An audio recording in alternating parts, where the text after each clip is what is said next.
નમસ્કાર વિદ્યાર્થી મિત્રો, આજના વિડીયોમાં આપણે જોવાના છીએ ધોરણ 12 અર્થશાસ્ત્ર વિષયની બોર્ડ પરીક્ષા 2025 માટેનું પ્રશ્નપત્રનું પરિરૂપ અને બ્લુપ્રિન્ટ. તો આ વિડીયોને અંત સુધી જુઓ અને વિડીયો પસંદ આવે તો જરૂરથી વિડીયોને લાઇક કરો અને આપણી આ યુટ્યુબ ચેનલ પર જો તમે પહેલીવાર આવ્યા હોય તો જરૂરથી ચેનલને સબસ્ક્રાઈબ કરી દેજો. તો ચાલો આ વિડીયોની શરૂઆત કરીએ.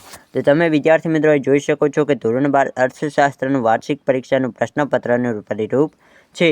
તમને આ પ્રશ્નપત્રમાં સમય કેટલો મળતો હોય છે તો કે 3 કલાકનો અને 100 ગુણનું કુલ પેપર આવતું હશે. તો ચાલો હવે જોઈએ કે કેવું પ્રશ્નપત્ર આવશે અને કેવા પ્રશ્નો આવશે, કયા પ્રકરણમાંથી કેટલા ગુણનું પૂછવાનું, દરેક માહિતી આ વિડીયોમાં મળવાની છે.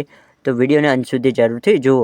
અને ખાસ વિદ્યાર્થી મિત્રો જણાવી દઉં કે જો તમારે આ સંપૂર્ણ પીડીએફ જોઈતી, હું જે તમને અહીં જણાવી રહ્યો છું તે સંપૂર્ણ પીડીએફ જોઈતી હોય તો તમે આપણી ટેલિગ્રામ ચેનલમાં જોઈન થઈ શકો છો. ત્યાં તમને આની પીડીએફ મળી જશે.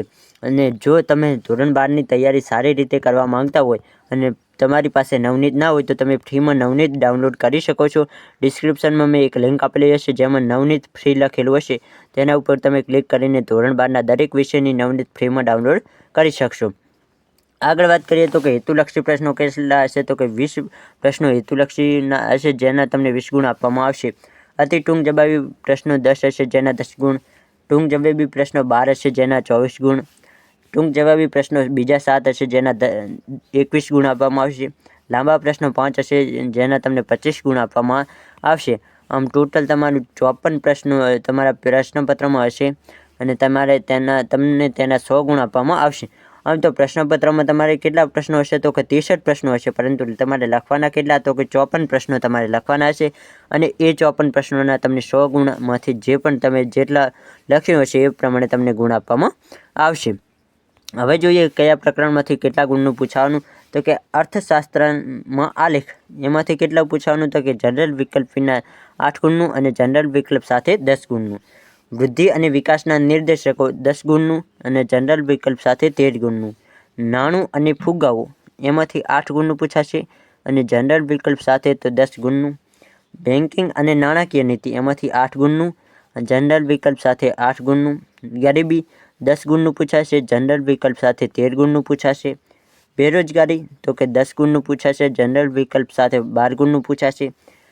7 વસ્તી તો કે વસ્તી 10 ગુણનું પૂછાશે, જનરલ વિકલ્પ સાથે 15 ગુણનું. કૃષિ ક્ષેત્ર જે 10 ગુણનું પૂછાશે અને જનરલ વિકલ્પ સાથે પણ 10 ગુણનું. વિદેશ વેપાર 8 ગુણનું પૂછાતું હોય છે અને જનરલ વિકલ્પ સાથે 13 ગુણનું. ઉદ્યોગ ક્ષેત્ર તો 8 ગુણનું અને જનરલ વિકલ્પ સાથે પણ 8 ગુણનું. ભારતીય અર્થ નૂતન પ્રશ્નો જે 10 ગુણનું પૂછાતું હોય છે અને જનરલ વિકલ્પ સાથે તો 15 ગુણનું. આમ ટોટલ તમારે 100 ગુણનું પેપર 127 ગુણનું હશે, પરંતુ તમારે લખવાનું ટોટલ 100 ગુણનું હશે. અમુક અથવાવાળા પ્રશ્નો હોય એમ ટોટલ કરીને 127 ગુણનું થતું હોય છે.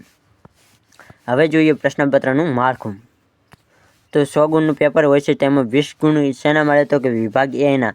વિભાગ એમાં તમને દરેક વિકલ્પ જોવા મળશે જેના તમને 20 ગુણ આપવામાં આવશે. વિભાગ બીની વાત કરીએ તો વિભાગ બીમાં એક વાક્યમાં જવાબ આપો એવા પ્રશ્નો 10 પ્રશ્નો જોવા મળશે અને 10 પ્રશ્નોના 1 ગુણ એટલે 10 ગુણ.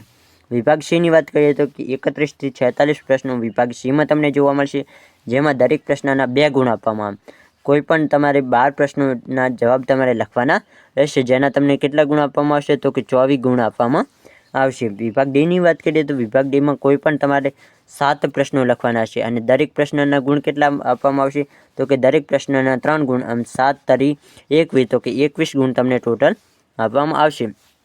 વિભાગ ઈની વાત કરીએ તો વિભાગ ઈમાં દરેક પ્રશ્નના 5 ગુણ અને કોઈ પણ 5 પ્રશ્નો તમારે લખવાના હશે એટલે કે 5 ગુણ્યા 5 એટલે 25 ગુણનો વિભાગ ઈ તમને જોવા મળશે. આમ ટોટલ 100 ગુણનું તમારું પેપર હશે.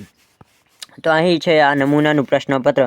તો વિદ્યાર્થી મિત્રો નમૂનાનું પ્રશ્નપત્ર આમ તો ખૂબ જ ખાસ હોય છે કારણ કે આમાંથી ઘણા પ્રશ્નો બેઠા પૂછાઈ જતા હોય છે અને જો બેઠા પણ ના પૂછાય ને તો તમને આમાંથી ઘણી એવી ખબર પડે કે કેવા પ્રશ્નો કે કયા વિભાગમાં કેવા પ્રશ્નો આવશે, કેટલા ગુણના આવશે. આમાં તમે આ પેપરને એકવાર તમારે જોઈ લેવાનું અને સોલ્યુશન કરવું હોય તો કરી લેવાનું. મેં તમને આગળ જણાવ્યું એ પ્રમાણે તમારે આની પીડીએફ જોઈતી હોય સંપૂર્ણ પ્રશ્નપત્રની કે સંપૂર્ણ બ્લુપ્રિન્ટની તો તમને ક્યાંથી મળશે તો કે આપણી ટેલિગ્રામ ચાઇલ્ડ સ્માર્ટ એજ્યુકેશન છે તેના ઉપરથી તમને આની પીડીએફ મળી જશે.